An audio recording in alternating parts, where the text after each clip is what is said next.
नमस्कार,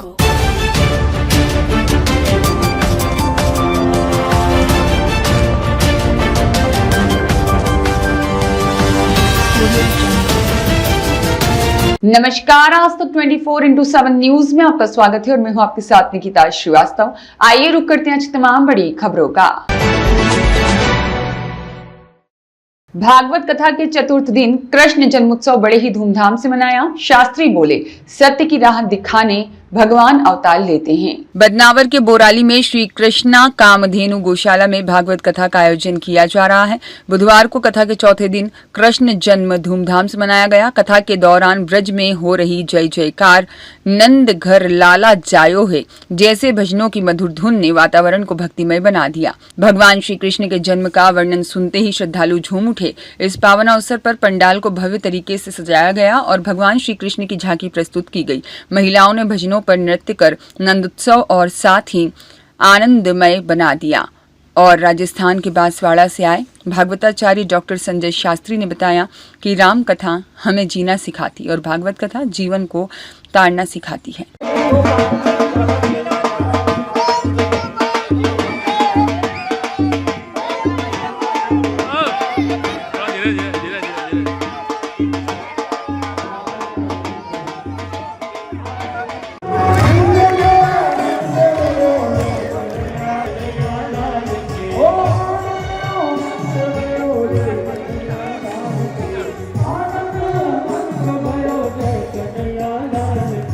और व्यासपीठ पे कह रहे हैं क्योंकि सब यदि चुप हो जाए कि हमारे कहीं करनो साहब बोली नहीं, मैं क्यों बोलूं बुरा हूं, तो यह है अधिकार को लेकर के बैठे रहना, यही एक महादुष्कर्म है। और न्यायार्थ अपने भाई को भी दंड देना एक महाधर्म है, ये शास्त्र में सिखाता है।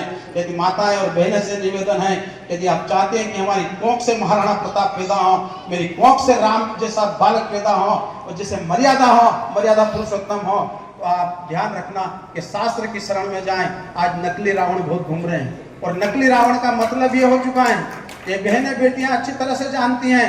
ये भी सुन लेना कि नकली रावण का मतलब जो मोबाइल का युग आया है, ये एक तरह का नकली रावण है आपके घर में। इतना ज्यादा प्रयोग हो चुका है। उस लंका के रावण से तो भगवान राम ने निपट लिया था, लेकिन ये शंका का रावण यदि आपके जीवन में आ गया तो कोई भी नहीं निपट पाएगा इसे, क्योंकि शंका के रावण से तो राम भी नहीं निपट पाए थे। धोबी के शंका हो गई थी तो राम नहीं निपट पाए और मां भारतेश्वरी को पुनः वन में जाना पड़ा था।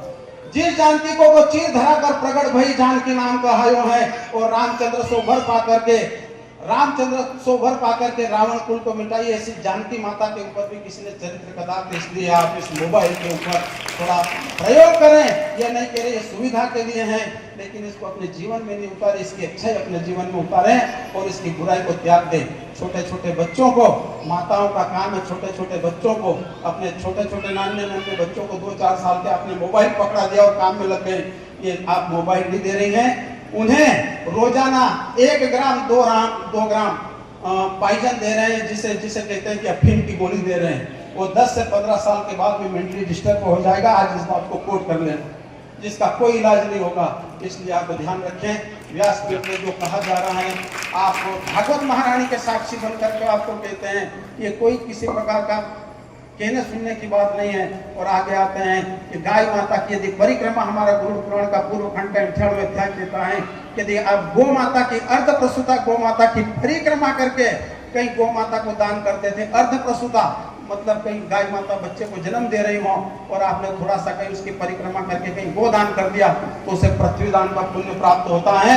ऐसा हमारा शास्त्र कहता है, क्योंकि ये शास्त्र कहता है। आगे चल के ब्रह्म पुराण तो यहाँ तक कहता है कि धर्म जानी है विप्रवे दुर्जय निर्गमे रति रपिह अर्ध प्रसूता सुरभि सप्तदीपवती मही, यानी अर्ध प्रसूता गौ माता आधा बच्चा को जन्म दिया है, वह 7 दीप के समान हो जाती हैं।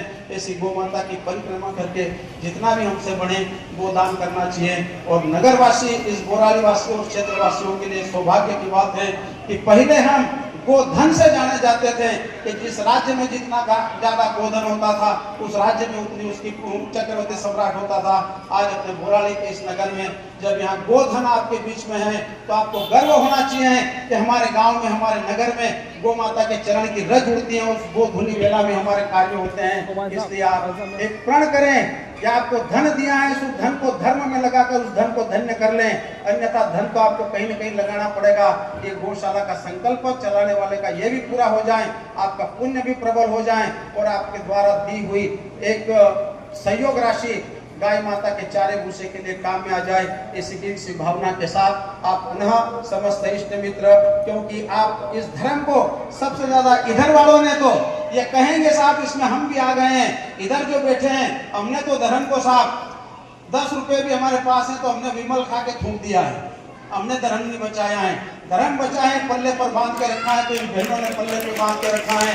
आज भी मैं बड़े बुजुर्गों के सामने जाती हैं, चाहे मंदिर में जाती हूँ, भागवत कथा में जाती हूँ, तो अपना पल्ला निकालती हैं, उस पल्ले को हाथ में लेकर के प्रणाम करती हैं और क्या कहती हैं, इनको किसी को पता है या नहीं है, फिर भी वो पल्ला हाथ में इसलिए लेती हैं कि हे गिरधर, हे गुरुदेव, तू मेरे पल्ले पे रहना, यदि तू मेरे पल्ले पे रहा तो मैं संसार से लड़ लूंगी।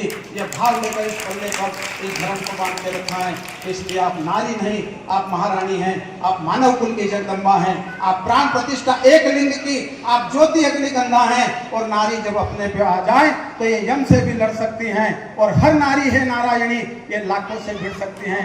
जब जब भी देश धर्म पर विपदा आई तब नारी ही जाके रण में खेली थी और हुआ रौद्र रूप जब धारण किया तब धरती माँ भी डोली थी। तो इतनी शक्ति है, आप अपनी नारी शक्ति को जगाएं। और दूसरी बात, गाय सताए, गाय और नारी, इनको सताने से 3 चले गए हैं साहब। आप कभी ये मत सोचना कि नारी, जब निर्दोष नारी के ऊपर दाग लगाया था सीता पे और उसके मन से करुण हृदय से निकली थी हाय, तो धरती फट गई थी और धरती में समा गई थी। आज भी ये स्थिति है कि नारी और गाय की हाय कभी किसी को नहीं छोड़ती है। रावण दुर्योधन और कंस इसके प्रमाण है। इसी भावना के साथ आपका ज्यादा समय न लेते हुए पुनः पूज्य गुरुदेव व्यासपीठ के श्री चरणों में नमन करते हुए, विराजे समस्त संत महंतों के श्री चरणों में नमन करते हुए, बैठी हुई मातृ शक्ति को आपको कोटि कोटि प्रणाम करते हुए यही एक निवेदन करेंगे कि आप गाय सेवा से जुड़ें। गाय सेवा के साथ में जुड़ने से राजेश चौहान की रिपोर्ट।